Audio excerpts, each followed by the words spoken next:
शुभ सकाळ सर्वांना. सकाळची सुरुवात झालेली आहे आणि नेहमीप्रमाणे आता इथे बघा अंघोळ झालेली, देवपूजा झालेली आहे आणि कपडे थोडेफार आहे ना हातानेच आज मी धुतलेले आहे. कारण का मला आहे ना चांगलं बरं वाटतंय आता, नाही तर माझी तब्येत खरंच खूप खराब झालेली होती.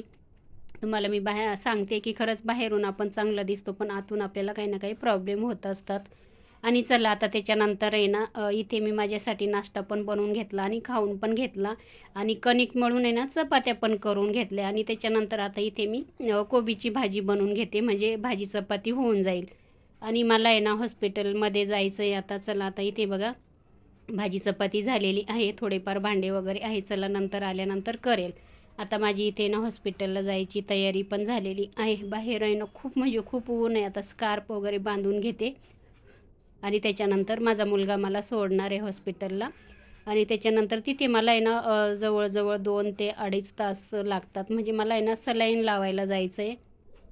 आणि मला कंटिन्यू सलाईन वगैरे चालू होते मागे पण, आणि आता आहे ना 2-3 दिवसानंतर लावता आहे मला सलाईन. चला त्याच्यानंतर आहे ना आता इथे बघा माझ्या मुलानीच मला आहे ना म्हणजे सोडलं घरी, तो गेला क्लासला आणि चला आता मी आलेली आहे घरी. आणि खूप ऊन आहे बाहेर आणि भरपूर असं आहे ना वेळ पण झालेला आहे. चला म्हणून मी सकाळी म्हटलं स्वयंपाक करून गेलं म्हणजे आल्यानंतर आपल्याला जेवता येतं. चला नंतर जेवण वगैरे केलं, बाकीचे थोडेफार कामं केले हळूहळू. नंतर संध्याकाळच्या जेवणामध्ये आज आहे ना मी ना भरलं कारलं बनवलेलं होतं. मला आहे ना भरलं कारलं खूप आवडतं. असं आपण फोडी करतो ना त्याच्यापेक्षा आहे ना असं कारलं भरून केलं का खूप आवडतं मला. आणि डाळ भात आणि चपाती आणि कारलं मस्त जेवण बनवलेलं होतं.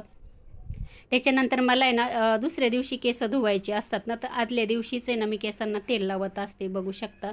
आणि माझे केस आहे ना खरंच पहिले आहे ना खूपच पातळ होते. मला आहे ना म्हणजे पहिले मी खूप आजारी होते ना, तेव्हा आहे ना मला ते मेडिसिन का कशाने झालेलं होतं, पण माझे केस खूप म्हणजे खूप गळून जायचे, पूर्ण कंगवा भरूनच यायचा.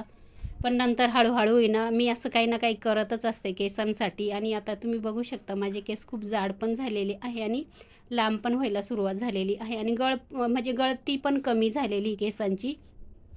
आणि चला आता इथे आहे ना मला आज आहे ना केसांना तेल लावायचं. आणि खरंच तुम्ही ना आवर्जून आहे ना आठवड्यातून एकदा किंवा दोनदा आहे ना केसांना भरपूर असं तेल लावत चला.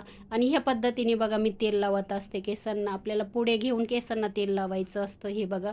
आणि खूप छान पद्धतीने केसांना तेल लावायचं. आणि शॅम्पू पण जास्त वापरायचा नाही केसांना, एकच पाऊच वापरायचा. आपण काय करतो तेल निघत नाही म्हणून जास्त शॅम्पू लावतो, पण त्याच्यामध्ये खूप सारं केमिकल असतं. चला केसांना छान असं तेल लावून घेतलेलं आहे. आता उद्याच्या व्हिडिओमध्ये तुम्हाला मी केस धुवून पण दाखवणार आहे, म्हणजे कसे निघालेले आहे. चला इथेच एंड करते, बाय.